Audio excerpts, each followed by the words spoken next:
Okay, അടുത്തതായിട്ട് നമുക്ക് maximum amount ഒരു ബൈബാക്കർ പ്രോസസ്സിൽ ഒരു കമ്പനിക്ക് മാക്സിമം എത്ര എമൗണ്ട് നമ്പർ ഓഫ് ഷെയർസ് വരെ ബൈബാക്ക് ചെയ്യാൻ പറ്റും എന്നുള്ള കാര്യം നോക്കാം. അപ്പം അതിനായിട്ട് കമ്പനീസ് ആക്ടിൽ തന്നെ എന്ത് പറയുന്നുണ്ട്, ഒരു 3 ടെസ്റ്റുകൾ പറയുന്നുണ്ട്. എത്ര എണ്ണം? 3 എണ്ണം. ഈ മൂന്ന് ടെസ്റ്റിൽ ലീസ്റ്റ് എമൗണ്ട് എത്ര, ഏത് ടെസ്റ്റിലാണോ വരുന്നത് ആ ഒരു അത്രയും amount of number of shares എന്ത് ചെയ്യാൻ പറ്റുള്ളൂ, ബൈബാക്ക് ചെയ്യാൻ പറ്റുള്ളൂ ഒരു പ്രോസസ്സിൽ, അല്ലെങ്കിൽ ഒരു പ്രാവശ്യം ആ ഒരു കമ്പനിക്ക് എത്ര നമ്പർ ഓഫ് ഷെയർസ് ബൈബാക്ക് ചെയ്യണമെന്ന് ചോദിച്ചാൽ നമ്മൾ ഈ താഴെ പറയുന്ന 3 ടെസ്റ്റിൽ എന്ത് ചെയ്യും, അതിൽ പറഞ്ഞിട്ടുള്ള കണ്ടീഷൻസ് വെച്ചിട്ട് നമ്പർ ഓഫ് ഷെയർസ് കണ്ടുപിടിക്കും. അതിൽ ലീസ്റ്റ് എമൗണ്ട് എത്രയാണോ അത്രയും എമൗണ്ട് എന്ത് ചെയ്യാൻ പറ്റും, ബൈബാക്ക് ചെയ്യാൻ പറ്റും ഒരു കമ്പനിക്ക്. ഓക്കെ ആണല്ലോ? അപ്പം ആ ഒരു അത് ഏതൊക്കെ ടെസ്റ്റ് ആണെന്നുള്ളതാണ് താഴെ പറയുന്നത്. അതിൽ ഫസ്റ്റ് പറയുന്നതാണ് എന്ത്, റിസോഴ്സ് ടെസ്റ്റ് എന്ന് പറയുന്നത്. അപ്പോൾ റിസോഴ്സ് ടെസ്റ്റിൽ എന്താ പറയുന്നത് വെച്ചാൽ buyback should not exceed 25% of the total paid up share capital and free resource of the company. അതായത് 25% എക്സീഡ് ചെയ്യരുതെന്ന് പറഞ്ഞു ബൈബാക്ക്. എന്തിൻ്റെ ഒക്കെ 25% ആണ്? നമ്മുടെ പെയ്ഡ് അപ്പ് ഷെയർ ക്യാപിറ്റലിൻ്റെയും ഫ്രീ റിസർവ്സിൻ്റെയും total. Paid up share capital plus free reserves, ഇതിൻ്റെ 25%ൻ്റെ മുകളിൽ എന്ത് ചെയ്യരുത്, എക്സീഡ് ചെയ്യരുത്. നമ്മൾ ബൈബാക്ക് ചെയ്യാൻ വേണ്ടി യൂസ് ചെയ്യുന്ന റിസോഴ്സുകൾ എന്ന് ഉദ്ദേശിച്ചിട്ട്, അതായത് ബൈബാക്ക് ചെയ്യുന്ന സമയത്ത് നമ്മൾ നമ്മളെ ഷെയർ ക്യാപിറ്റൽ അല്ലെങ്കിൽ നമ്മളെ റിസോഴ്സ് എന്തൊക്കെ പോകും? ഒന്ന്, ബൈബാക്ക് എത്ര നമ്പർ ഓഫ് ഷെയർസ് ആണോ ചെയ്യുന്നത് അത്രയും ഷെയർ ക്യാപിറ്റൽ നമ്മളടുത്തുനിന്ന് പോകും, ഷെയർ ക്യാപിറ്റൽ പോകും. പിന്നെ പ്രീമിയത്തിനാണ് യൂസ് ചെയ്യണമെന്നുണ്ടെങ്കിൽ നമ്മൾ ഫ്രീ റിസർവ്സ് നിന്ന് അതിൻ്റെ പ്രീമിയം എമൗണ്ടും പോകും. ഇത്രയും കാര്യങ്ങളാണല്ലോ ബൈബാക്ക് ചെയ്യുന്ന സമയത്ത് നമ്മളെ ബാലൻസ് ഷീറ്റിൽ നിന്ന് അല്ലെങ്കിൽ നമ്മളെ അടുത്തുനിന്ന് പോകുന്ന റിസോഴ്സുകൾ എന്ന് പറയുന്നത്. അപ്പം ഈ ഒരു റിസോഴ്സസ്, അതായത് നമ്മൾ എത്രയാണോ ഷെയർ ക്യാപിറ്റൽ ബൈബാക്ക് ചെയ്യുന്നത് അതിൻ്റെ ഫേസ് വാല്യൂ, അതായത് ഷെയർ ക്യാപിറ്റലും പ്ലസ് ഫ്രീ റിസർവും കൂടിയിട്ട് മാക്സിമം 25% മാത്രമേ എന്ത് ചെയ്യാൻ പറ്റുള്ളൂ, ഒറ്റ ടൈമിൽ നമുക്ക് ബൈബാക്ക് ചെയ്യാൻ പറ്റൂ. അതാണ് റിസോഴ്സ് ടെസ്റ്റ് പറയുന്നത്. ഫസ്റ്റ് ടെസ്റ്റ് ഓക്കെ അല്ലേ? രണ്ടാമത്തെ പറയുന്നതാണ് എന്ത്, ഷെയർ ഔട്ട്സ്റ്റാൻഡിങ് ടെസ്റ്റ്. ഈ ഷെയർ ഔട്ട്സ്റ്റാൻഡിങ് ടെസ്റ്റിൽ buyback of equity shares in any financial year, നമ്മൾ ഒരു ഫിനാൻഷ്യൽ ഇയറിൽ എപ്പോൾ ബൈബാക്ക് ചെയ്യുകയാണെന്നുണ്ടെങ്കിലും ഷുഡ് നോട്ട് എക്സീഡ്, അത് എന്ത് ചെയ്യരുത്, മുകളിൽ പോരുത്. എന്തിൻ്റെയാണ്? 25% of total paid up equity share capital. നമ്മളെ total paid up equity share ക്യാപിറ്റലിന്റെ 25%ന്റെ മുകളിൽ പോകരുത്. എന്താണ്? ഈ ബൈബാക്ക് ചെയ്യുന്ന നമ്പർ ഓഫ് ഷെയർസ്. ഓക്കെ, എന്തിന്റെ 25% ഞാൻ പറഞ്ഞത്? Total paid up equity share ക്യാപിറ്റലിന്റെ ഒരു ഇൻ ദാറ്റ് ഇയർ, ഏത് ഇയറിലാണോ ചെയ്യുന്നത് ആ ഇയറിൽ അതിന്റെ 25% എക്സീഡ് ചെയ്യരുത്. അപ്പോൾ ഈ കേസിൽ പറഞ്ഞത് ഔട്ട്സ്റ്റാൻഡിങ്, അതായത് ഷെയർ ഔട്ട്സ്റ്റാൻഡിങ് ടെസ്റ്റ് എന്ന് പറഞ്ഞാൽ എത്ര ഷെയർ ആണോ നമ്മൾ ഇപ്പോഴത്തെ ഔട്ട്സ്റ്റാൻഡിങ് ആയിട്ട് നമ്മളെടുത്ത് എത്ര എമൗണ്ട് ആണോ ഉള്ളത് അതിന്റെ 25% എക്സീഡ് ചെയ്യരുത് എന്ന് രണ്ടാമത്തെ ടെസ്റ്റ്. ഫസ്റ്റ് ടെസ്റ്റ് പറഞ്ഞത് റിസോഴ്സസ്, നമ്മൾ അതിന്റെ റിസോഴ്സസ്, അതായത് ബൈബാക്ക് ചെയ്യുമ്പോൾ കുറയുന്ന കാര്യങ്ങൾ നേരത്തെ ഞാൻ പറഞ്ഞ പോലെ, അത് should not exceed 25% of total paid up share capital plus free reserves. രണ്ടാമത്തെ ടെസ്റ്റ് ഓക്കെ അല്ലേ? ഫസ്റ്റ് ടെസ്റ്റ് ഓക്കെ, രണ്ടാമത്തെ test okay. Share outstanding test. മൂന്നാമത്തെ ടെസ്റ്റ് ആണ് എന്ത്, ഡെപ്റ്റ് ഇക്വിറ്റി റേഷ്യോ ടെസ്റ്റ്. ഈ ഡെപ്റ്റ് ഇക്വിറ്റി റേഷ്യോ ടെസ്റ്റിൽ പറയുന്നത് എന്താ ചോദിച്ചാൽ, നമ്മുടെ ഡെപ്റ്റ്, അതായത് ഡെപ്റ്റ് എന്താണ്, സെക്യൂർഡ് ആണോ അൺസെക്യൂർഡ് ആണോ നോക്കണ്ട. ഡെപ്റ്റ്, ടോട്ടൽ ഡെപ്റ്റ് അതെന്താവണം, ആഫ്റ്റർ ബൈബാക്ക്, നമ്മൾ ബൈബാക്ക് ചെയ്തതിന് ശേഷം should not exceed, should not exceed, അത് മുകളിൽ പോകരുത്. എന്തിൻ്റെ? 2 ടൈംസ് ഓഫ്, അതായത് 2 ടൈംസ്, രണ്ടിരട്ടിന്റെ മുകളിൽ പോകരുത്. എന്തിൻ്റെ ഒക്കെയാണ് രണ്ടിരട്ടി പറഞ്ഞത്? Total paid up share capital and free reserves. ഞാൻ നേരത്തെ പറഞ്ഞു ബൈബാക്ക് ചെയ്യുന്ന സമയത്ത് നമ്മളെ അടുത്ത് നിന്ന് കുറച്ച് റിസോഴ്സുകൾ പോകും. റിസോഴ്സുകൾ പോയതിന് ശേഷം പിന്നെ നമ്മുടെ അടുത്ത് കുറച്ച് എമൗണ്ട് ഉണ്ടാവുമല്ലോ, അതായത് പെയ്ഡ് അപ്പ് ഷെയർ ക്യാപിറ്റലും ഫ്രീ റിസർവ്സും. ഇതിന്റെ ടോട്ടൽ അതെന്താവണം? 2 ടൈംസ് എക്സീഡ് ചെയ്യരുത്. അതിന്റെ 2 ടൈംസ് എക്സീഡ് ചെയ്യരുത് ടോട്ടൽ ഡെപ്റ്റ്. അതായത് നേരെ തിരിച്ച് പറഞ്ഞാൽ നമ്മളെ അടുത്ത് എത്രയാണോ ഡെപ്റ്റ് ഉള്ളത് അതിന്റെ പകുതിയെങ്കിലും വേണം എന്ത്, പെയ്ഡ് അപ്പ് ഷെയർ ക്യാപിറ്റലും ഫ്രീ റിസർവ്സും ആഫ്റ്റർ ബൈബാക്ക്. അതായത് നമ്മളടുത്ത് ഉള്ള ഡെപ്റ്റ്, ഈ ഡെപ്റ്റിന്റെ പകുതി വേണം. അതായത് ഡെപ്റ്റിന്റെ പകുതിയെങ്കിലും എന്ത് വേണം, ഇക്വിറ്റി വേണം. ഇക്വിറ്റി എന്ന് ഉദ്ദേശിച്ചത് paid up share capital plus free resource. Okay, അപ്പം ഫസ്റ്റ് എന്ത് പറഞ്ഞു? ഡെപ്റ്റിന്റെ മൂന്നാമത്തെ ടെസ്റ്റ് ആയിട്ട് എന്ത് പറഞ്ഞു? ഡെപ്റ്റ്. അതായത് നേരെ തിരിച്ച് പറഞ്ഞാൽ ഡെപ്റ്റ് ഇക്വിറ്റി റേഷ്യോ. ഡെപ്റ്റ് ഇക്വിറ്റി റേഷ്യോ എപ്പോഴും 2:1 ആയിരിക്കണം ആഫ്റ്റർ ബൈബാക്ക്. ഓക്കെ, ഇതാണ് മൂന്നാമത്തെ ടെസ്റ്റിൽ പറയുന്നത്, ഡെപ്റ്റ് ഇക്വിറ്റി റേഷ്യോ ടെസ്റ്റ്. ഫസ്റ്റ് ടെസ്റ്റിൽ എന്താ പറഞ്ഞത്? Resource test. റിസോഴ്സ് ടെസ്റ്റ് പറയുന്നത് buyback should not exceed 25% of total paid share capital and free resource of the company.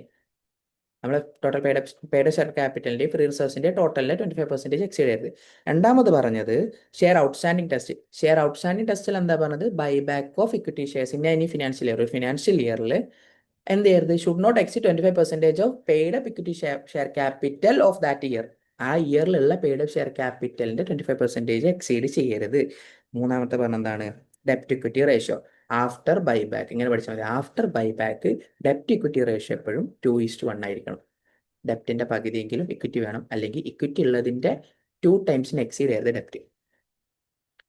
3 test okay ആണല്ലോ. നമുക്ക് എന്ത് ചെയ്യാം? ഈ 3 ടെസ്റ്റും വെച്ചിട്ട് ടെക്സ്റ്റിൽ തന്നെ ഒരു ഇല്ലുസ്ട്രേഷൻ ജസ്റ്റ് ഒന്ന് ചെയ്ത് നോക്കാം. ഓക്കെ,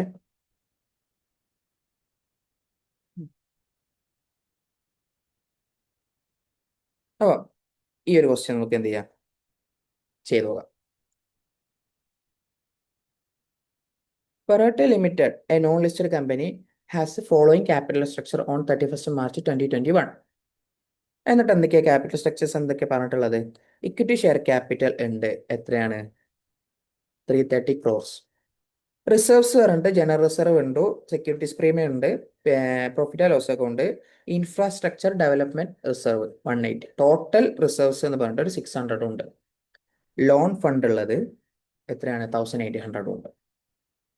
ഈ താഴെ പറയുന്നത് share holders of Perrottet limited on the recommendation of their board of directors have approved on 12th September 2021 a proposal to buy back a maximum permissible number of equity shares considering the large surplus fund available at the disposal of the company.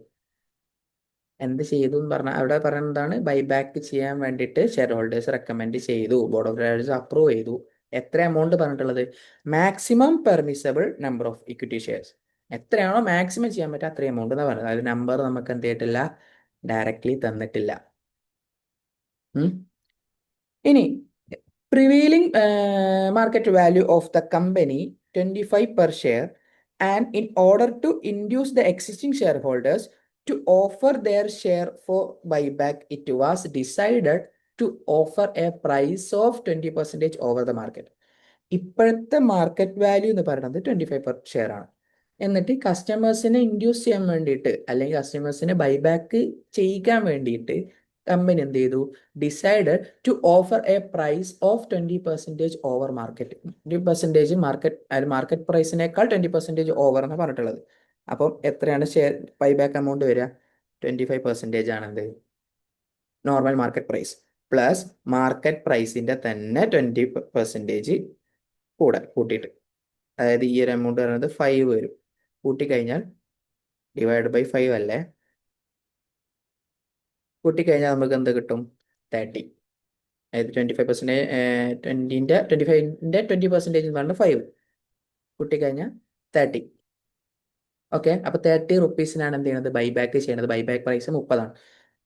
പിന്നെ അടുത്തത് പറയുന്നത്, you are informed that infrastructure development reserve is created to satisfy income tax department, അല്ലെങ്കിൽ income tax requirements. Infrastructure development reserve എന്ന് പറഞ്ഞിട്ട് മുകളിലുണ്ട്. അപ്പം അത് നമ്മൾ നേരത്തെ പറഞ്ഞു, paid up share capital plus free reserves മാത്രമേ നമ്മൾ കൺസിഡർ ചെയ്യണുള്ളൂ. ഏത് ബൈബാക്കിന്റെ എത്ര എമൗണ്ട് നോക്കുന്നത്. അപ്പൊ അതിൽ പറയുന്നുണ്ട് ഇൻഫ്രാസ്ട്രക്ചർ ഡെവലപ്മെന്റ് റിസർവ് എന്ന റിസർവ് അവിടെ കിടക്കുന്നുണ്ട്. അതിനെ പറ്റിയിട്ടാണ് താഴെ പറഞ്ഞത്. എന്താണ്? ഇൻകം ടാക്സ് റിക്വയർമെന്റ് പ്രകാരം ക്രിയേറ്റ് ചെയ്തതാണ്. അതായത് ഒരു സ്റ്റാറ്റ്യൂട്ടറി റിസർവ് ആണ്, ഇത് ഒരു ഫ്രീ റിസർവ് അല്ല. അപ്പൊ അതിനൊരു ഫ്രീ റിസർവ് ആയിട്ട് കൺസിഡർ ചെയ്യേണ്ട. പിന്നെ you are required to compute the maximum number of equity shares that can be bought back in the light of above informations. മുകളിൽ പറഞ്ഞിട്ടുള്ള പ്രകാരം മാക്സിമം എത്ര നമ്പർ ഓഫ് ഷെയർസ് നമുക്ക് ബൈബാക്ക് ചെയ്യാൻ പറ്റും എന്നുള്ളത് നോക്കാം. പിന്നെ പറയുന്നത് also under a situation where the loan fund of the company where either 1200 or 1500. Loan fund 1200 ആണെങ്കിലും 1500 ആണെങ്കിലും എത്ര നമ്പർ ഓഫ് ഷെയർസ് ബൈബാക്ക് ചെയ്യാൻ പറ്റും? ഇതും കൂടെ നമുക്ക് എന്ത് ചെയ്യണം? കൺസിഡർ ചെയ്യണം അല്ലെങ്കിൽ കാൽക്കുലേറ്റ് ചെയ്യണം. Assuming that buyback entries of buyback is completed on 9th December 2021. Show the accounting entries in the book of each situation. ഓരോ സിറ്റുവേഷനിലും എന്ത് ചെയ്യാൻ ജേണൽ എൻട്രീസ് അക്കൗണ്ടിങ് എൻട്രീസ് എന്തൊക്കെയാണ് ഇട്ടിട്ടുണ്ടാവുക എന്നുള്ള കാര്യം നോക്കാം. ഓക്കെ ആണോ? ക്വസ്റ്റ്യൻ സെറ്റ് അല്ലേ? അപ്പം നമുക്ക് എന്ത് ചെയ്യാം, ആൻസർ ചെയ്ത് നോക്കാം. അപ്പം ആൻസർ ചെയ്യുന്ന സമയത്ത് ഏതൊക്കെ ടെസ്റ്റാണ് നമുക്കുള്ളത്? ഒന്നാമത്തത് ഒരു റിസോഴ്സ് ടെസ്റ്റ് പ്രകാരം എത്ര നമുക്ക് ബൈബാക്ക് ചെയ്യാൻ പറ്റുക നോക്കണം. രണ്ടാമത്തെ പറയുന്നത് share outstanding test. Share outstanding test. മൂന്നാമത്താണ് എന്ത്? ഡെപ്റ്റ് equity ratio test. Share outstanding test, resource test, ഡെപ്റ്റ് ഇക്വിറ്റി റേഷ്യോ ടെസ്റ്റ്. ഈ 3 ടെസ്റ്റിൽ നമുക്ക് എത്രയാണ് നമ്പർ ഓഫ് ഷെയർസ് ബൈബാക്ക് ചെയ്യാൻ പറ്റുമെന്ന് നോക്കണം. അപ്പൊ ഇതിലൊരു താഴെ, അതായത് സെക്കൻഡ് ലാസ്റ്റ് പാരഗ്രാഫിൽ പറയുന്നത് എന്താണ്? Also under situation where loan fund of the company is either 1200 or 1500. ഈ 2 സിറ്റുവേഷനിലും കൂടെ നോക്കണം എന്ന് നമ്മോട് പറഞ്ഞിട്ടുണ്ട്. അപ്പോൾ ഇവിടെ മൊത്തത്തിൽ 3 സിറ്റുവേഷൻ ഉണ്ട്. ലോൺ ഫണ്ട് ഒന്ന് 1800, 1200, പിന്നെ പറയുന്നത് എന്താണ് 1500. 3 സിറ്റുവേഷൻസ്. അപ്പോൾ ഈ 3 സിറ്റുവേഷൻസിലും എന്തേ മാറുന്നുള്ളൂ? ലോൺ ഫണ്ട്സ് മാത്രമേ മാറുന്നുള്ളൂ. ബാക്കി എന്തെങ്കിലും മാറുന്നുണ്ടോ? ഇക്വിറ്റി ഷെയർ ക്യാപിറ്റൽ മാറുന്നില്ല, റിസർവ്സ് കാര്യങ്ങൾ മാറുന്നില്ല. അപ്പോൾ നമ്മൾ ചെയ്യുന്ന ഇക്വിറ്റി ഷെയർ ക്യാപ്, അതായത് റിസോഴ്സ് ടെസ്റ്റും ഷെയർ ഔട്ട്സ്റ്റാൻഡിംഗ് ടെസ്റ്റും ഈ 3 സിറ്റുവേഷനിലും ഈക്വൽ ആയിരിക്കും. അത് ചേഞ്ചസ് ഉണ്ടാവില്ല. ചേഞ്ചസ് വരുന്നത് ഏതിലേ ഉള്ളൂ? ഡെപ്റ്റിൽ മാത്രമേ ചേഞ്ചസ് വരുന്നുള്ളൂ. ഡെപ്റ്റിൽ മാത്രം ചേഞ്ചസ് വരുന്നതുകൊണ്ട് ഏത് മാത്രമേ മാറുള്ളൂ? ഡെപ്റ്റ് ഇക്വിറ്റി റേഷ്യോ മാത്രമേ മാറുള്ളൂ. അപ്പോൾ ഡെപ്റ്റ് ഇക്വിറ്റി റേഷ്യോ ടെസ്റ്റ് നമ്മൾ എന്ത് ചെയ്യണം? 3 സിറ്റുവേഷനിലും സെപ്പറേറ്റ് ആയിട്ട് ചെയ്യണം. ബാക്കി ചെയ്യുന്ന റിസോഴ്സ് ടെസ്റ്റും ഷെയർ ഔട്ട്സ്റ്റാൻഡിംഗ് ടെസ്റ്റും എന്താണ്? അതായത് റിസർവ്സും ഇക്വിറ്റി ഷെയർ ക്യാപിറ്റൽസിനും ചേഞ്ചസ് ഇല്ലാത്തതുകൊണ്ട് അത് 3 സിറ്റുവേഷനിലും ഈക്വൽ ആയിരിക്കും. ഓക്കെ ആണോ? അപ്പോൾ നമുക്ക് റിസോഴ്സ് ടെസ്റ്റ് നോക്കാം. റിസോഴ്സ് ടെസ്റ്റിൽ എന്താ പറയുന്നത്? ബൈബാക്ക് ചെയ്യുന്ന എമൗണ്ട് അല്ലെങ്കിൽ റിസോഴ്സ്, അതിന് യൂസ് ചെയ്യുന്ന റിസോഴ്സസ് 25% എക്സീഡ് ചെയ്യരുത്. എന്തിൻ്റെയൊക്കെയാണ്? Paid up share capital plus free reserves. Paid up share capitals എന്തൊക്കെയാണ്? പെയ്ഡ് അപ്പ് ഷെയർ ക്യാപിറ്റൽസ് നമുക്ക് എന്തൊക്കെയുള്ളത് നോക്കാം. എത്ര ഉണ്ട്? പെയ്ഡ് അപ്പ് ഷെയർ ക്യാപിറ്റൽസ് 330 അല്ലേ? 330 ക്രോസ് ഉണ്ട് പെയ്ഡ് അപ്പ് ഷെയർ ക്യാപിറ്റൽ. പിന്നെ അപ്പം okay, paid up share capital 330 cross plus free reserves ആയിട്ട് നമുക്ക് എന്തൊക്കെ എടുക്കാൻ പറ്റുള്ളൂ? ഒന്ന് 240 ക്രോസ് റവന്യൂ റിസർവ്സ് ഉണ്ട്. പിന്നെ 90 ക്രോസ് സെക്യൂരിറ്റീസ് പ്രീമിയം ഉണ്ട്. 90 ക്രോസ് വേറെ എന്തുണ്ട്? പ്രോഫിറ്റ് ആൻഡ് ലോസ് അക്കൗണ്ട് ഉണ്ട്. അപ്പം ഇത്രയും ഫ്രീ റിസർവ്സ് ഉണ്ട്. ഇൻഫ്രാസ്ട്രക്ചർ ഡെവലപ്മെന്റ് റിസർവ് എന്താണ്? ഫ്രീ റിസർവ് അല്ല, അതൊരു സ്റ്റാറ്റ്യൂട്ടറി റിസർവ് ആണ്. അതുകൊണ്ട് അത് എന്ത് ചെയ്യാൻ പറ്റൂല, നമുക്ക് യൂസ് ചെയ്യാൻ വേണ്ടിയിട്ട് പറ്റൂല. ഫ്രീ റിസോഴ്സ് മാത്രമല്ലേ നമ്മൾ എടുക്കുള്ളൂ. അപ്പം ഈ ഒരു റിസർവ് എമൗണ്ട് നമ്മൾ എന്ത് ചെയ്യൂല, യൂസ് ചെയ്യൂല. ക്ലിയർ ആണല്ലോ? നമുക്ക് എന്ത് ചെയ്യാം, ബാക്കിയുള്ളത് എത്ര എമൗണ്ടാണ് വരുന്നത് നോക്കാം. എത്രയൊക്കെയാണ് പറയുന്നത്? 240 പ്ലസ് 90 പ്ലസ് 90. അപ്പം ഇത് ടോട്ടൽ ആഡ് ചെയ്താൽ എത്ര കിട്ടും? ഇത് ടോട്ടൽ ചെയ്താൽ 420 ക്രോസ് കിട്ടും. 420 330 കൂടെ ആഡ് ചെയ്ത് കഴിഞ്ഞാൽ 750 ക്രോസ്. 750 ക്രോസിൻ്റെ 25% മാക്സിമം നമുക്ക് ബൈബാക്ക് ചെയ്യാം. എത്രയായിരുന്നു 25% വരുന്നത്? 750 ഇൻറ്റു 25% ചെയ്യുമ്പോൾ നമുക്ക് 187.5 ക്രോസ് കിട്ടും. ഇത്രയും റിസോഴ്സസ്, ഞാൻ നേരത്തെ പറഞ്ഞ പോലെ ഇത്രയും റിസോഴ്സസ് നമുക്ക് എന്ത് ചെയ്യാൻ പറ്റുള്ളൂ? മാക്സിമം ബൈബാക്കിന് യൂസ് ചെയ്യാൻ പറ്റൂ. അപ്പോൾ ഇതിൽ നിന്ന് ഈ റിസോഴ്സ് യൂസ് ചെയ്തുകൊണ്ട് എനിക്ക് എത്ര നമ്പർ ഓഫ് ഷെയർസ് ബൈബാക്ക് ചെയ്യാൻ പറ്റും എന്ന് നോക്കാൻ വേണ്ടിയിട്ട് ഇത് ഡിവൈഡ് ബൈ എത്രയാണോ നമുക്ക് റിസോഴ്സ് ടെസ്റ്റ് നിന്ന് കിട്ടിയ ആ റിസോഴ്സിൻ്റെ amount divide by buyback price ആയിട്ടല്ല 30 രൂപ വെച്ചിട്ടല്ലേ ബൈബാക്ക് ചെയ്യുന്നത്. അതായത് ഈ 187.5 ഷെയർ ക്യാപിറ്റലും ഉണ്ട്, ഫ്രീ റിസോഴ്സും ഉണ്ട്. ഫ്രീ റിസോഴ്സ് യൂസ് ചെയ്യുന്നത് പ്രീമിയത്തിനാണ് ഷെയർ ബൈബാക്ക് ചെയ്യുന്നതെങ്കിൽ ആ പ്രീമിയം എമൗണ്ട്. അപ്പോൾ ടോട്ടൽ എനിക്ക് 187.5 ക്രോസ് യൂസ് ചെയ്യാൻ പറ്റൂ. അങ്ങനെ ആകുമ്പോൾ എത്ര നമ്പർ ഓഫ് ഷെയർസ് കിട്ടണം എന്ന് അറിയണമെങ്കിൽ ഡിവൈഡ് ബൈ ബൈബാക്ക് പ്രൈസ് ചെയ്ത് കഴിഞ്ഞാൽ നമുക്ക് 6.25 ക്രോസ് നമ്പർ ഓഫ് ഷെയർസ് നമുക്ക് എന്ത് ചെയ്യാൻ പറ്റും? റിസോഴ്സ് ടെസ്റ്റ് വഴി ബൈബാക്ക് ചെയ്യാം. ഓക്കെ ആണോ? 6.6.6.25 crore എനിക്ക് എന്ത് ചെയ്യാം? റിസോഴ്സ് ടെസ്റ്റ് വഴി ബൈബാക്ക് ചെയ്യാം. ഇനി ഷെയർ ഔട്ട്സ്റ്റാൻഡിങ് ടെസ്റ്റ് വഴി എത്ര നമ്പർ ഓഫ്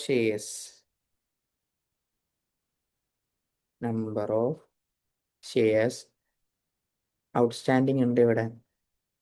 ടോട്ടൽ എത്രയുള്ളത്? Equity share capital 330 crores, face value 10, അപ്പൊ നമ്പർ ഓഫ് ഷെയർസ് ഉണ്ടാവും 33 crore അല്ലെ?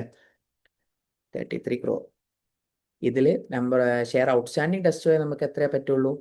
25% ഓഫ് ദ ഷെയർസ് ഔട്ട്സ്റ്റാൻഡിങ്. നമ്മൾ ഔട്ട്സ്റ്റാൻഡിങ് ഷെയർസിന്റെ 25% അല്ലേ? അതെത്ര വരും? 33 ഇൻറ്റു 25%. 33 25% ചെയ്താൽ നമുക്ക് എത്ര കിട്ടുക? 8.25 crore. അപ്പം റിസോഴ്സ് ടെസ്റ്റും ചെയ്തു, ഷെയർ ഔട്ട്സ്റ്റാൻഡിങ് ടെസ്റ്റും ചെയ്തു അല്ലേ? അത് രണ്ടും നമുക്ക് എമൗണ്ട് കിട്ടി. ഞാൻ പറഞ്ഞു നമുക്ക് 3 സിറ്റുവേഷനിൽ ചെയ്യാനുണ്ട്. അപ്പം 3 സിറ്റുവേഷൻസിലും ഈ റിസോഴ്സ് ടെസ്റ്റും ഷെയർ ഔട്ട്സ്റ്റാൻഡിങ് ടെസ്റ്റും ഈക്വൽ ആയിരിക്കും. കാരണം അവിടെ എന്ത് ചേഞ്ചസ് ഇല്ല, റിസർവ്സിലോ ഇക്വിറ്റി ഷെയർസിലോ ചേഞ്ചസ് ഇല്ല. ചേഞ്ച് വരുന്നത് ഏതിലേ ഉള്ളൂ? ഡെപ്റ്റിൽ. അപ്പോൾ ഡെപ്റ്റിൽ ചേഞ്ച് വരുമ്പോൾ ഡെപ്റ്റ് ഇക്വിറ്റി റേഷ്യോയിൽ എന്ത് വരും? ഓരോ കേസിലും വേരിയേഷൻ വരും, അല്ലെങ്കിൽ വേരി ചെയ്യും. അപ്പോൾ നമുക്ക് എന്ത് ചെയ്യണം? ഡെപ്റ്റ് ഇക്വിറ്റി റേഷ്യോ മാത്രം 3 സിറ്റുവേഷൻസിൽ നോക്കണം. അപ്പം ഡെപ്റ്റ് ഇക്വിറ്റി റേഷ്യോസ് നോക്കുമ്പോൾ എത്രയാണ് ലോൺ ഫണ്ട്സ് പറഞ്ഞിട്ടുള്ളത് നമ്മുടെ കണ്ടീഷൻസിൽ? ഫസ്റ്റ് ക്വസ്റ്റിൽ വന്നിട്ടുള്ള 1800, പിന്നെ പറഞ്ഞിട്ടുള്ളത് 1200, 1500 ലോൺ ഫണ്ട്സ് തന്നു. ഇനി ഡെപ്റ്റ് ഇക്വിറ്റി റേഷ്യോ ടെസ്റ്റിലെ കണ്ടീഷൻ എന്താ പറയുന്നത്? ആഫ്റ്റർ ബൈബാക്ക് 2:1 ആയിരിക്കണം എന്ത്? ഡെപ്റ്റ് ഇക്വിറ്റി റേഷ്യോ. അതായത് ഇപ്പോൾ ഉള്ള ഡെപ്റ്റിന്റെ പകുതി എങ്കിലും വരണം. എന്താണ് മിനിമം ഇക്വിറ്റി? ഇക്വിറ്റി എന്ന് പറയുമ്പോൾ paid up share capital plus free reserves. അപ്പം മിനിമം ഇക്വിറ്റി അവൈലബിൾ ആയിട്ട് എത്ര വേണം? ഫസ്റ്റ് കേസിലാണെങ്കിൽ 1800 ഡിവൈഡ് ബൈ 2 ചെയ്യുമ്പോൾ 900 crores. രണ്ടാമത്തെ കേസിൽ 1200 ഡിവൈഡ് ബൈ 2 600 crores. മൂന്നാമത്തെ കേസിലാണെങ്കിൽ 1500 ഡിവൈഡ് ബൈ 2 എത്ര വരും? 750 crores അല്ലേ? ഓക്കെ അല്ലേ? മനസ്സിലായില്ലേ? ഇത്രയെങ്കിലും മിനിമം ഇക്വിറ്റി വരണം എന്നാ പറഞ്ഞിട്ടുള്ളത്. ഇപ്പൊ പ്രസന്റ്ലി നമ്മളടുത്ത് എത്രയാണ് ഇക്വിറ്റി അവൈലബിൾ ആയിട്ടുള്ളത്? പ്രസന്റ് ഇക്വിറ്റി അവൈലബിൾ ആയിട്ട് എത്ര ഉണ്ട്? അതായത് ബിഫോർ ബൈബാക്ക് നമ്മുടെ അടുത്ത് ഇപ്പൊ എത്ര ഇക്വിറ്റി ഉണ്ട് നോക്കാം. നമ്മൾ ചെയ്തിട്ട് കിട്ടിയതല്ലേ? അതായത് നമ്മളിവിടെ ചെയ്തല്ലോ ഷെയർ ക്യാപിറ്റൽ, പിന്നെ അതിന്റെ ഫ്രീ റിസർവ്സും കൂടെ ആഡ് ചെയ്ത് നമുക്ക് കിട്ടിയ എത്രയാണ്? 750 അല്ലേ? ഈ 750 അല്ലേ ഉള്ളൂ ഇപ്പൊ നമ്മുടെ അടുത്ത് പ്രസന്റ് ഇക്വിറ്റി. അപ്പൊ പ്രസന്റ് ഇക്വിറ്റി എത്രയാണ്? 750 crores. 750 അത് മൂന്ന് കേസിലും എന്താണ്? ഈക്വൽ ആണ്. 750, 750. ഇനി ഓരോ കേസും ഒന്ന് ജസ്റ്റ് എന്ത് ചെയ്യുക? അനലൈസ് ചെയ്യുക. ഫസ്റ്റ് കേസിൽ 1800 ആണ് നമ്മുടെ ലോൺ ഫണ്ടെങ്കിൽ 1800 minimum equity available after buyback 900 വേണം. പക്ഷെ നമ്മുടെ അടുത്ത് പ്രസന്റ്ലി എത്ര ഇക്വിറ്റിയേ ഉള്ളൂ? 750 ഉള്ളൂ. 750 ഉള്ള നമ്മൾ ആഫ്റ്റർ ബൈബാക്കിൽ 900 crore എന്ത് ചെയ്യണം? മിനിമം മെയിൻറ്റെയിൻ ചെയ്യണം എന്നാ പറയുന്നത്. ഈ കേസിൽ ബൈബാക്ക് പോസിബിൾ ആണോ? അല്ലല്ലോ. കാരണം എന്താണ്? നമ്മൾ ആഫ്റ്റർ ബൈബാക്ക് മെയിൻറ്റെയിൻ ചെയ്യേണ്ടത് കൂടുതലാണ് ഇപ്പോൾ ഉള്ളതിനേക്കാൾ. അപ്പം ഈ കേസിൽ നമുക്ക് ബൈബാക്ക് എന്തല്ല? പോസിബിൾ അല്ല.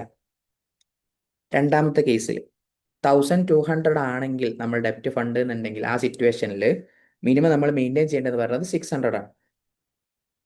600 crores എന്ത് ചെയ്യണം? മിനിമം മെയിൻറ്റെയിൻ ചെയ്യണം. ഈ 600 crores മെയിൻറ്റെയിൻ ചെയ്യണം. പക്ഷേ ഇപ്പൊ പ്രസന്റ് നമ്മുടെ അടുത്ത് എത്ര ഉണ്ട്? 750 ഉണ്ട്. അപ്പൊ മെയിൻറ്റെയിൻ ചെയ്യേണ്ടത് ഇപ്പോൾ ഉള്ളതിനേക്കാൾ കുറവാണ് അല്ലേ? അപ്പൊ ആ ഡിഫറൻസ് എമൗണ്ട് എത്രയാണ്? 150 crores അതിനുള്ള എമൗണ്ട് എനിക്ക് എന്ത് ചെയ്യാം? ബൈബാക്ക് ചെയ്യാം. 750 crores അല്ല, സോറി 150 crores. ബാക്കി 600 മെയിൻറ്റെയിൻ ചെയ്താൽ മതി. മൂന്നാമത്തെ കേസിൽ 1500 ആണ് എൻ്റെ ലോൺ ഫണ്ട് എന്നുണ്ടെങ്കിൽ ഞാൻ ആഫ്റ്റർ ബൈബാക്ക് മെയിൻറ്റെയിൻ ചെയ്യേണ്ട ഇക്വിറ്റി എന്ന് പറയുന്നത് 750 crores ആണ്. ആഫ്റ്റർ ബൈബാക്ക് 750 crores എങ്കിൽ ഞാൻ എന്ത് ചെയ്യണം? മെയിൻറ്റെയിൻ ചെയ്യണം. പ്രസന്റ്ലി എൻ്റെ അടുത്ത് എത്രയേ ഉള്ളൂ? 750. അപ്പോൾ 750% എൻ്റെ അടുത്തുള്ള ഈ ഒരു എമൗണ്ട് വെച്ചിട്ട് ഞാൻ ബൈബാക്ക് ചെയ്തിട്ട് വീണ്ടും 750 തന്നെ ചെയ്യാം, മെയിൻറ്റെയിൻ ചെയ്യണം. അതും പോസിബിൾ ആണോ? അല്ല. അപ്പം 1800 സിറ്റുവേഷനും 1500 എന്ന സിറ്റുവേഷനിൽ നമുക്ക് എന്തല്ല ബൈബാക്ക് പോസിബിൾ അല്ല, അല്ലെങ്കിൽ അവിടെ നമുക്ക് ബൈബാക്ക് ചെയ്യാൻ പറ്റൂല. ഓക്കെ, അപ്പോൾ നമുക്ക് പോസിബിൾ ആയിട്ടുള്ളത് ഏതേ ഉള്ളൂ?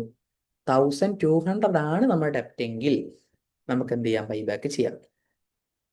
അതും മാക്സിമം എമൗണ്ട് എത്രയാണ് അതിൽ ചെയ്യാൻ പറ്റുന്നത്? 150 ക്രോസിനുള്ള എമൗണ്ട് യൂസ് ചെയ്തിട്ടേ നമുക്ക് എന്ത് ചെയ്യാൻ പറ്റൂ? ബൈബാക്ക് ചെയ്യാൻ പറ്റൂ. ഓക്കെ അല്ലേ? അപ്പം 1200 വെച്ചിട്ട് നമുക്ക് ചെയ്യാൻ പറ്റും. അതിൽ മാക്സിമം എമൗണ്ട് എന്ന് പറയുന്നത് എത്രയാണ്? 150 ക്രോസ്. ഇനി ബൈബാക്ക് ചെയ്യുന്ന സമയത്ത് നമുക്ക് വരുന്ന രണ്ട് കേസസ് ആണ്. അതായത് ബൈബാക്ക് ചെയ്യുമ്പോൾ ഒന്ന്, എങ്ങനെയൊക്കെയാണ് നമ്മൾ റിസോഴ്സസ് അല്ലെങ്കിൽ റിസോഴ്സസ് എങ്ങനെയൊക്കെയാണ് പോകുന്നത് എന്നുള്ളത് ഓൾറെഡി പറഞ്ഞിട്ടുണ്ട്. ഞാൻ ജസ്റ്റ് ഒന്നുകൂടി പറഞ്ഞുതരാം. എന്ത്? ഒന്ന്, ബൈബാക്ക് ചെയ്യുന്ന സമയത്ത് ഷെയർ ക്യാപിറ്റൽ എത്ര നമ്പർ ഓഫ് ഷെയർസ് ആണോ ബൈബാക്ക് ചെയ്യുന്നത് അതിൻ്റെ ഫേസ് വാല്യൂ കുറയും. ഇപ്പോൾ ഷെയർ ക്യാപിറ്റലിന് അത്രയും ഫേസ് വാല്യൂ കുറക്കണം. രണ്ടാമത്തത്, പ്രീമിയത്തിനായിരിക്കും എപ്പോഴും ബൈബാക്ക് ചെയ്യാം. അപ്പോൾ ആ പ്രീമിയം എമൗണ്ട് നമ്മൾ എന്ത് ചെയ്യും? റൈറ്റ് ഓഫ് ചെയ്യും. ഒന്നെങ്കിൽ ഫ്രീ റിസർവ് ആയിട്ട് എന്ത് ചെയ്യും? റൈറ്റ് ഓഫ് ചെയ്യും. അതുവഴി നമ്മൾ റിസർവ്സ് എന്ത് ചെയ്യും? ഡിക്രീസ് ചെയ്യും അല്ലെങ്കിൽ കുറയും. മൂന്നാമത്തത് എന്താണ്? CRR ക്രിയേറ്റ് ചെയ്യണം. CRR ക്രിയേറ്റ് ചെയ്യുന്നതിൽ റിസർവ് കുറയുന്നതല്ല, പകരം ഫ്രീ റിസർവ്സിനെ നമ്മൾ എന്താക്കി മാറ്റുകയാണ്? ക്യാപിറ്റൽ റിഡക്ഷൻ റിസർവ്, അതായത് ഫ്രീ റിസർവ് അല്ലാതെ, അത് പിന്നെന്താണ്? ഒരു ഫ്രീ റിസർവ് അല്ല, CRR എന്ന് പറയുന്നത്. അങ്ങനെയാക്കി മാറ്റുന്നുണ്ട്. അപ്പം ഇത്രയും ആവശ്യങ്ങൾക്ക് നമുക്ക് എന്ത് വേണം? റിസോഴ്സുകൾ വേണം അല്ലേ? അപ്പം ഇപ്പം ഇനി മാക്സിമം എമൗണ്ട് ഇതിൽ ബൈബാക്ക് ചെയ്യാൻ പറ്റുകയാണെന്നുണ്ട് 150 ക്രോസ് ആണ്. ഈ 150 ക്രോസിനുള്ള ആ ഒരു എമൗണ്ട് ഞാൻ ബൈബാക്ക് യൂസ് ചെയ്യാൻ പറ്റും. ഇതിനുള്ള യൂസുകളിലാണ് ഒന്ന് ഞാൻ പറഞ്ഞത്. എന്തിനൊക്കെ യൂസ് ചെയ്യണം? ഒന്ന്, ബൈബാക്ക് ചെയ്യുമ്പം എത്രയാണ് എൻ്റെ റിസോഴ്സ് യൂസ് ചെയ്യാൻ പോകുന്നത്? നേരത്തെ പറഞ്ഞ ഷെയർ ക്യാപിറ്റലും പ്രീമിയത്തിന് വേണ്ടിയിട്ട് എത്ര യൂസ് ചെയ്യാൻ പറ്റുക അതും. പിന്നെ CRR ക്രിയേറ്റ് ചെയ്യണം. കാരണം ഇപ്പം ഈ 150 ക്രോസ് ഫ്രീലി അവൈലബിൾ ആണ്. കാരണം എന്തൊക്കെയാണ് ഈ 150-ലുള്ളത്? ഷെയർ ക്യാപിറ്റലും ഫ്രീ റിസർവ്സും ആണ്. ആഫ്റ്റർ ബൈബാക്ക് വന്നു കഴിഞ്ഞാൽ ബൈബാക്ക് ചെയ്യാൻ യൂസ് ചെയ്ത എമൗണ്ട് പിന്നെ നമ്മുടെ അടുത്ത് ഉണ്ടാവില്ല. CRR ക്രിയേറ്റ് ചെയ്യുന്ന എമൗണ്ട് എന്ന് പറയുന്നത് ഫ്രീ റിസർവ് മാറ്റാണ് CRR ആകാൻ പോകുന്നത്. അപ്പോൾ അതും എനിക്ക് എന്ത് ചെയ്യാൻ പറ്റില്ല? ഫ്രീലി യൂസ് ചെയ്യാൻ പറ്റില്ല. അപ്പോൾ ഇതിന് രണ്ടിനും കൂടിയിട്ടാണ് എനിക്ക് 150 ക്രോസ് യൂസ് ചെയ്യേണ്ടത്. ഓക്കെ ആണോ? Okay, yes. അപ്പം എത്രയാണ് നമുക്ക് യൂസ് ചെയ്യാൻ പറ്റുന്നത് പറഞ്ഞത്? 150 ക്രോസ്. ഈ 150 ക്രോസ് എന്തിനൊക്കെയാണ്? ബൈബാക്കിനും പിന്നെ CRRനും. അപ്പം ഇനി ഇതിൽ എത്ര എമൗണ്ട് എടുത്തിട്ടാണ് ഞാൻ CRR ക്രിയേറ്റ് ചെയ്യേണ്ടത്? എത്ര എമൗണ്ട് യൂസ് ചെയ്തിട്ടാണ് ബൈബാക്ക് ചെയ്യേണ്ടത്? ഇതാണ് നമുക്ക് ഈ ഒരു എമൗണ്ട് വെച്ചിട്ട് കണ്ടുപിടിക്കേണ്ടത്. അതായത് എത്ര നമ്പർ ഓഫ് ഷെയർസ് ബൈബാക്ക് ചെയ്യണം എന്ന് പറയണമെങ്കിൽ ഇതിൽ എത്ര എമൗണ്ട് ഞാൻ CRR ക്രിയേറ്റ് ചെയ്യണം എന്ന് പറയണം. അതുപോലെ എന്ത് പറയണം? മാക്സിമം എമൗണ്ട് എത്ര ബൈബാക്ക് ചെയ്യാൻ പോകും. ഞാൻ അറിയാത്തതുകൊണ്ട് ഞാൻ എന്ത് ചെയ്തു? എക്സിനെയും വൈനെയും കൊണ്ടുവരാൻ പോവാണ്. CRRനെ ഞാൻ എന്ത് ചെയ്തു? എക്സ് എടുത്തു. എമൗണ്ട് ഇത്ര എക്സ് എമൗണ്ട് ഞാൻ എന്ത് ചെയ്യണം? CRR ക്രിയേറ്റ് ചെയ്യണം. വൈ എമൗണ്ട് ഞാൻ എന്ത് ചെയ്യണം? ബൈബാക്ക് ചെയ്യണം. ഓക്കെ ആണല്ലോ? ഇതിൽ രണ്ടിലും ഇപ്പം ഇതൊക്കെ അല്ലേ? എക്സും വൈ ഞാൻ ജസ്റ്റ് എന്താണ് കോമൺ ആയിട്ട് എടുത്താണ്. X Y. ഈ എക്സിലും വൈയിലും കോമൺ ആയിട്ടുള്ളത് എന്താണെന്ന് ചോദിച്ചാൽ നമ്മൾ ചെയ്യാൻ പോകുന്ന നമ്പർ ഓഫ് ഷെയർസ്, ബൈബാക്ക് ചെയ്യാൻ പോകുന്ന നമ്പർ ഓഫ് ഷെയർസ് കോമൺ ആണ് അല്ലേ? കാരണം എക്സ് എന്ന് പറയുന്ന എമൗണ്ട് എന്താണ്? CRR ക്രിയേറ്റ് ചെയ്യണം. CRR ക്രിയേറ്റ് ചെയ്യുന്നത് എന്തിൻ്റെ പുറത്താണ്? എത്രയാണോ ബൈബാക്ക് ചെയ്യുന്ന നമ്പർ ഓഫ് ഷെയർസ് അതിൻ്റെ ഫേസ് വാല്യൂ ആണ്. അതായത് number of shares into face value. Face value ഇവിടുത്തെ കേസിൽ 10 അല്ലേ? അതാണ് എന്ത്? എക്സ്. CRR ക്രിയേറ്റ് ചെയ്യേണ്ടത്. അപ്പോൾ ഇതിന്ന് നമ്പർ ഓഫ് ഷെയർസ് കണ്ടുപിടിച്ചുകൂടെ? എങ്ങനെയാണ്? x/10. x/10 ആണ് എന്ത്? Number of shares. ഇതിൽ നിന്ന് കിട്ടിയിട്ടല്ലേ നമ്പർ ഓഫ് ഷെയർസ് അല്ലേ? ബൈബാക്ക് ചെയ്യുന്ന എമൗണ്ട് വൈ എന്ന് പറയുന്നത് എന്താണ്? ഇതുപോലെ എത്രയാണോ number of shares into buyback ചെയ്യുന്ന എമൗണ്ട് ആണ്. എത്രയാണോ നമ്പർ ഓഫ് ഷെയർസ് ഞാൻ ബൈബാക്ക് ചെയ്യുന്നത് ഇൻറ്റു ബൈബാക്ക് പ്രൈസിനല്ലേ? ബൈബാക്ക് പ്രൈസിനല്ലേ നമ്മൾ ബൈബാക്ക് ചെയ്യുക. അപ്പോൾ ടോട്ടൽ എത്ര എമൗണ്ടോ യൂസ് ചെയ്യണമെന്നുണ്ടെങ്കിൽ ആ ബൈബാക്ക് പ്രൈസ് അല്ലേ നമുക്ക് അറിയേണ്ടത്? ഇൻറ്റു 30. ഇവിടുത്തെ ബൈബാക്ക് പ്രൈസ് 30 ആണ്. ഇൻറ്റു 30 ചെയ്താൽ എനിക്ക് എന്ത് കിട്ടും? മാക്സിമം എത്ര എമൗണ്ട് ബൈബാക്കിന് യൂസ് ചെയ്യാം, അല്ലെങ്കിൽ എത്രയാണ് ഞാൻ ബൈബാക്ക് ചെയ്യുന്നത് എന്നുള്ളത് കിട്ടും. അല്ലേ? ഇതൊന്നും നമുക്ക് നമ്പർ ഓഫ് ഷെയർസ് കണ്ടുപിടിച്ചുകൂടെ? നമ്പർ ഓഫ് ഷെയർസ് എന്ന് പറയുന്നത് y/30. ഇനി ഈ നമ്പർ ഓഫ് ഷെയർസും ഈ നമ്പർ ഓഫ് ഷെയർസും ഈക്വൽ ആയിരിക്കൂലേ? കാരണം എത്രയാണോ ബൈബാക്ക് ചെയ്യുന്നത് അത്രയും എമൗണ്ട് അല്ലേ CRR ക്രിയേറ്റ് ചെയ്യേണ്ടത്, ഫേസ് വാല്യൂ. അപ്പോൾ എനിക്ക് എന്ത് ചെയ്യാം? ഞാൻ ഈ രണ്ട് ഇക്വേഷൻസും ഇക്വേറ്റ് ചെയ്യാൻ പോവാണ്. y/30 equal to x/10. ഞാൻ എന്ത് ചെയ്തു? കട്ട് ചെയ്തു, ഇവിടെ 3 ഇട്ടു. y equal to 3x. ഇതാണ് എൻ്റെ ഒരു equation. y equal to 3x എന്നത് മനസ്സിലായല്ലോ. രണ്ടിലെ നമ്പർ ഓഫ് ഷെയർസ് ഈക്വൽ ആണ്. രണ്ടെന്ന് ഞാൻ എന്ത് ചെയ്തു? നമ്പർ ഓഫ് ഷെയർസിൻ്റെ ഒരു ഇക്വേഷൻസ് ഡെറൈവ് ചെയ്തു, അതിനെ സോൾവ് ചെയ്തു. അപ്പോൾ എനിക്ക് എന്നിട്ട് y ഈക്വൽ ടു 3x. അടുത്തൊരു ഇക്വേഷൻ എന്ന് പറയുന്നത്, എൻ്റെ അടുത്ത് അവൈലബിൾ ആയിട്ടുള്ള ഫണ്ട് എന്ന് പറയുന്നത് 150 ക്രോസ് അല്ലേ? ഏത് മാക്സിമം എനിക്ക് യൂസ് ചെയ്യാൻ പറ്റുന്നത് നമ്മൾ ഡെപ്റ്റ് ഇക്വിറ്റി റേഷ്യോ എന്ന് കണ്ടുപിടിച്ചിട്ടുള്ള ആ ഒരു എമൗണ്ട് 150 ക്രോസ് അല്ലേ?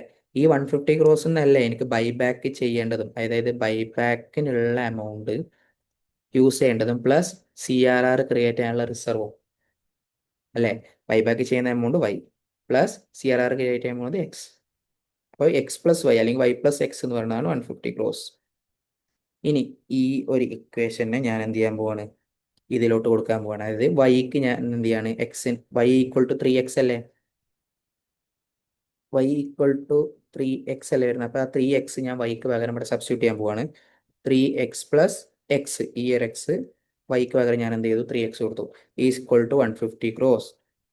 4x എന്ന് പറയുന്നതാണ് എന്ത്? 150 ക്രോസ്. എക്സ് എത്ര കിട്ടും? അപ്പോൾ എക്സ് എത്ര വരുന്നത്? Divide by 150 divide by 4, 37.5 crores കിട്ടും. അതാണ് എന്ത്? ഞാൻ CRR ക്രിയേറ്റ് ചെയ്യേണ്ട എമൗണ്ട് കിട്ടി, 37.5 ക്രോ. CRR ചെയ്യേണ്ട എമൗണ്ട് കിട്ടി. CRR എപ്പോഴും എന്തിലായിരിക്കും? ഫേസ് വാല്യൂവിൽ. അപ്പോൾ ഇതിന് എനിക്ക് നമ്പർ ഓഫ് ഷെയർസ് കണ്ടുപിടിച്ചൂടെ? എങ്ങനെയാണ്? നമ്പർ ഓഫ് ഷെയർസ് എന്ന് പറയുന്നത് 37.5 ഡിവൈഡ് ബൈ ഫേസ് വാല്യൂ 10 അല്ലേ? 10, 3.75 ക്രോസ്. നമ്പർ ഓഫ് ഷെയർസ് കിട്ടി. അത് വെച്ചിട്ട് എത്ര എമൗണ്ട് ബൈബാക്ക് ചെയ്യാൻ പറ്റും നോക്കിക്കൂടെ? ബൈബാക്ക് ചെയ്യാൻ പറ്റുന്ന എമൗണ്ട്, അപ്പോൾ മാക്സിമം ബൈബാക്ക് എമൗണ്ട് എന്ന് പറയുന്നത് രണ്ട് രീതി കണ്ടുപിടിക്കാം. ഒന്ന്, ഇപ്പൊ നമ്പർ ഓഫ് ഷെയർസ് കിട്ടിയല്ലോ, 3.75 ക്രോർ ഇൻറ്റു ബൈബാക്ക് പ്രൈസ് 30. ഇത് വെച്ചിട്ട് കാണാം. അല്ലെങ്കിൽ 150 ക്രോസ് ആണ് എനിക്ക് മാക്സിമം യൂസ് ചെയ്യാൻ പറ്റിയ എമൗണ്ട്. അതിൽ ഞാൻ 37.5 ക്രോർ എന്ത് ചെയ്യണം? CRR ക്രിയേറ്റ് ചെയ്യണം. ബാക്കി എടുത്തിട്ട് എനിക്ക് ബൈബാക്ക് ചെയ്തൂടെ? ഇത് രണ്ട് ചെയ്താലും ആൻസർ എന്തായിരിക്കും? ഈക്വൽ ആയിരിക്കും. എത്ര കിട്ടുക? 2.5 ക്രോർ. ഇത്രയാണെന്ത്? മാക്സിമം ബൈബാക്ക് എന്ന് യൂസ് ചെയ്യാൻ പറ്റുക, മീൻസ് ബൈബാക്ക് ചെയ്യാൻ പറ്റുന്ന നമ്പർ ഓഫ് ഷെയർസ് എന്ന് പറഞ്ഞാൽ. അപ്പോൾ നമുക്ക് എന്ത് ചെയ്യാം? ഇപ്പോൾ 3 ടെസ്റ്റും ചെയ്തു. നമുക്ക് എന്ത് ചെയ്യാം? ജസ്റ്റ് സമ്മപ്പ് ചെയ്യാം. അപ്പോൾ സമ്മപ്പ് ചെയ്യുമ്പോൾ ഞാൻ എന്ത് ചെയ്യാം? ഇപ്പം ഇത്രയും വർക്ക് ചെയ്തത് മനസ്സിലായല്ലോ. ബാക്കി ഞാൻ ആൻസർ ജസ്റ്റ് കാണിച്ചു തരാം. ഇതാണ് നമ്മൾ എന്ത് ചെയ്തത്? ഇത്രയും നേരം ചെയ്തത്. അതായത് ഷെയർ ഔട്ട്സ്റ്റാൻഡിങ് ടെസ്റ്റ് വഴി നമ്മൾ പറഞ്ഞല്ലോ, സിറ്റുവേഷൻസ് 3 സിറ്റുവേഷൻ നമ്മുടെ അടുത്തുണ്ട്. എന്ത്? 1800 ക്രോസ് ഉണ്ട്, 1200 ക്രോസ് ഉണ്ട്, 1500 ക്രോസ് അല്ലേ? ഇതിൽ ഷെയർ ഔട്ട്സ്റ്റാൻഡ് ടെസ്റ്റ് ചെയ്യാൻ പറഞ്ഞു. നമ്പർ ഓഫ് ഷെയർസും മാറുന്നില്ല, റിസർവ്സും മാറുന്നില്ല. അപ്പോൾ എന്തായിരിക്കും? എല്ലാം കോമൺ ആയിരിക്കും. നമ്മൾ നേരത്തെ കണ്ട 8.25 ക്രോസ് അതിന് 3 സിറ്റുവേഷനിലേക്ക് ബൈബാക്ക് ചെയ്യാൻ പറ്റുക. രണ്ടാമത് പറയുന്നത് റിസോഴ്സ് ടെസ്റ്റ് ആണ്. റിസോഴ്സ് ടെസ്റ്റിൽ എന്താണ്? എത്രയാണ് ബൈബാക്ക് ചെയ്യാൻ പറ്റുന്നത്? 6.25 ക്രോസ് നമ്പർ ഓഫ് ഷെയർസ് നമ്മൾ നേരത്തെ എന്ത് ചെയ്തു? വർക്കൗട്ട് ചെയ്ത് ആ ഒരു എമൗണ്ട്. ഈ ഒരു എമൗണ്ട് ആയിരിക്കും 3 സിറ്റുവേഷൻസിലും എന്ത് വരിക? ബൈബാക്ക് ചെയ്യാൻ പറ്റുക. ഡെപ്റ്റ് ഇക്വിറ്റി റേഷ്യോ ടെസ്റ്റിൽ 1800-ലും 1500-ലും നമുക്ക് ചെയ്യാൻ പറ്റൂല എന്ന് കണ്ടു. കാരണം എന്താണ്? അത്ര അവൈലബിൾ ഇക്വിറ്റി നമ്മളെടുത്തില്ല. ആഫ്റ്റർ ബൈബാക്ക് മെയിൻറ്റെയിൻ ചെയ്യേണ്ട അത്രയും അവൈലബിൾ ഇക്വിറ്റി ഇല്ലാത്തതുകൊണ്ട് നമുക്ക് എന്ത് ചെയ്യാൻ പറ്റില്ല? ബൈബാക്ക് ചെയ്യാൻ പറ്റില്ല. അപ്പോൾ അവിടെ നില്ല് കൊടുത്തു. പിന്നെ 1200 ക്രോസിൽ നമുക്ക് എന്ത് ചെയ്യാം? ബൈബാക്ക് ചെയ്യാം. അതാണ് 3.75 ക്രോസ്. നമ്മൾ നേരത്തെ ഡെപ്റ്റ് ഇക്വിറ്റി റേഷ്യോ ആയി കണ്ടുപിടിച്ചു. ഓക്കെ അല്ലേ? ഇനി 3 സിറ്റുവേഷൻസിലും എത്രയാണ് നേരത്തെ പറഞ്ഞു? എത്ര എമൗണ്ട് നമുക്ക് ബൈബാക്ക് ചെയ്യാൻ പറ്റും? ഈ 3 ടെസ്റ്റിലും ലീസ്റ്റ് എത്രയാണോ ഉള്ളത് അത്രയും എമൗണ്ട് നമുക്ക് എന്ത് ചെയ്യാം? ബൈബാക്ക് ചെയ്യാം. അപ്പോൾ 1800-ലും 1500-ലും നില്ലാണ് ഏറ്റവും ലീസ്റ്റ്. അപ്പോൾ ആ രണ്ട് കേസിലും ബൈബാക്ക് 0 ചെയ്യാൻ പറ്റൂല. മൂന്നാമത്തെ അല്ലെങ്കിൽ രണ്ടാമത്തെ അല്ലെങ്കിൽ ബാക്കി സിറ്റുവേഷനിൽ 1200 ക്രോസിന്റെ സിറ്റുവേഷനിൽ മാക്സിമം നമുക്ക് ചെയ്യാൻ പറ്റുന്ന എത്രയാണ്? ലീസ്റ്റ് ഓഫ് എമൗണ്ട് 3.75 ക്രോസ് ആണ്. അത്രയും നമ്പർ ഓഫ് ഷെയർസ് നമുക്ക് ബൈബാക്ക് ചെയ്യാം. അപ്പം ബൈബാക്ക് ചെയ്യേണ്ട നമ്പർ ഓഫ് ഷെയർസ് കിട്ടി. അല്ലേ? നമ്പർ ഓഫ് ഷെയർസ് കിട്ടിക്കഴിഞ്ഞാൽ ബൈബാക്കിൻ്റെ എൻട്രി ഇട്ടൂടെ? ഇടാം. ജസ്റ്റ് ഞാൻ എൻട്രീസും കൂടെ കാണിച്ചു തരാം. നമ്മൾ നേരത്തെ ചെയ്ത സെയിം മെത്തേഡിലൊക്കെ തന്നെ, അതായത് ഫസ്റ്റ് എന്ത് ചെയ്യണം, ഇക്വിറ്റി ഷെയർ ക്യാപിറ്റൽ, ഇത് പേയ്മെൻറ്റ് എൻട്രി ആണ്, അത് നോക്കണ്ട. നമുക്ക് എന്ത് ചെയ്യാം, ഇക്വിറ്റി ഷെയർ ക്യാപിറ്റൽ എമൗണ്ടിൽ നിന്ന് എത്രയാണോ നമ്മൾ നമ്പർ ഓഫ് ഷെയർസ് ബൈബാക്ക് ചെയ്യുന്നത് അതിൻ്റെ ഫേസ് വാല്യൂ കുറക്കണം. രണ്ടാമത്തെ വരുന്നത് ഇവിടെ സെക്യൂരിറ്റീസ് പ്രീമിയം എന്ന് പറഞ്ഞിട്ട് ഡയറക്റ്റ്ലി ചെയ്ത്, അതായത് പ്രീമിയം എമൗണ്ട് നമ്മൾ എപ്പോഴും ഫ്രീ റിസർവ് ആയിട്ട് സെറ്റ് ഓഫ് ചെയ്യും. അപ്പം നമ്മൾ എന്താണ്, സെക്യൂരിറ്റീസ് പ്രീമിയം അക്കൗണ്ടിൽ നിന്ന് അതിൻ്റെ പ്രീമിയം എമൗണ്ട് കുറച്ചു. ഇക്വിറ്റി ഷെയർ ബൈബാക്ക് അക്കൗണ്ട് എന്ന് പറഞ്ഞിട്ട് അത്രയും എമൗണ്ട് നമ്മൾ എന്ത് ചെയ്യും, ഒന്നെങ്കിൽ ഇക്വിറ്റി ഷെയർ ബൈബാക്ക് അക്കൗണ്ട് അല്ലെങ്കിൽ ഇക്വിറ്റി ഷെയർ ഹോൾഡേഴ്സ് അക്കൗണ്ട് എന്ന് പറഞ്ഞിട്ട് എന്ത് ചെയ്യും, ആ അക്കൗണ്ടിലോട്ട് മാറ്റി. എന്തൊക്കെയാണ് ഷെയർ ക്യാപിറ്റലും അതിൻ്റെ പ്രീമിയവും, പിന്നെ അതിൻ്റെ payment entry, equity share buyback account to bank എന്ന് പറഞ്ഞിട്ട് ആ എൻട്രിയും, പിന്നെ ജനറൽ റിസർവ് എന്ന് CRR ക്രിയേറ്റ് ചെയ്യും. General reserve account to CRR എന്ന് പറഞ്ഞിട്ട് റിസർവ് CRR ക്രിയേറ്റ് ചെയ്യുന്ന എൻട്രി. ഇത്രയാണ് എൻട്രീസ് വരുന്നത്. ബാക്കി നമ്മൾ ഇത്രയും നേരം ചെയ്ത ടെസ്റ്റുകളൊക്കെ അതാ ഇവിടെ കൊടുത്തിട്ടുണ്ട്. ഇത്രയും ചെയ്ത് ഓക്കെയാണോ? സെറ്റല്ലേ? അപ്പം ഇങ്ങനെയാണ് എന്ത്, മാക്സിമം നമുക്ക് എത്ര നമ്പർ ഓഫ് ഷെയർസ് ബൈബാക്ക് ചെയ്യാൻ പറ്റും എന്നുള്ളത് നോക്കാം. ഓക്കെ ആണല്ലോ? ഓക്കെ.